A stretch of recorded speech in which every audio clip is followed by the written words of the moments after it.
Next up, we'll go to Mark Roseman. Your line's open. Mike, thanks for doing this today. Just to piggyback on that a little bit. So you mentioned, like, your mantra is always, do the things you can control, be you. You talked about the players not being able to generate that adrenaline because of last year. And then you add on top of the whole new analytics and having to trust someone else's data.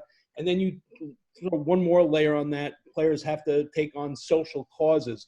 How do you think Mike Piazza would have done in this era as a ball player?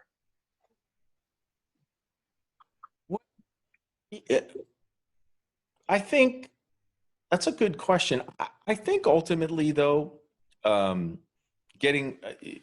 keeping things simple, less is more sometimes. And I think everything is generated from your ability to execute on the field. I think all these other things you mentioned are important, but like for the analytics thing, I'll tackle that. Is like, sometimes you get like paralysis from analysis. I mean, where you have so many things and so many factors, it still comes down on your ability to execute a pitch or a swing or catch the ball in a situation. So as much as we can try to complicate things, I guess, there still has to be a simplistic element to it so that we don't get so caught up in sort of the analysis and the statistics over execution.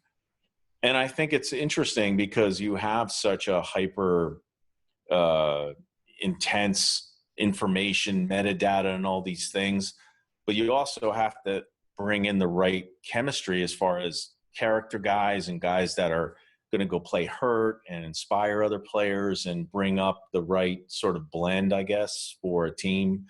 And that's difficult because, again, you're in an era where you're getting so much information and analysis, and as a player, for me, I've always found the simpler you can make things and keep things, the better you're going to be long term, staying off that sort of roller coaster. And all the other things, look, I mean, I think it's personal in a way. I mean, some guys are into that, but I don't think we should get in a situation where we're sort of expecting you just need to be you. I mean, I think we need to love people for the way they are, not for the way we want them to be. So I think, and if we were all the same, it would be a boring world too. I mean, I heard that for years. So why couldn't you be more this? Why couldn't you be more? Sometimes we just have to embrace the way people are. And if, things are personal. I mean, maybe today with social media and with the way things are driven, you are seeing more guys that are doing things outside of the game, but they always kind of did that, but it just wasn't as prevalent. I mean, guys would do certain causes and have foundations and things, and if you could help them, great. And if you could, obviously you have to prioritize your job, and if you could do those things and it didn't interfere with what you were doing, then that was fine.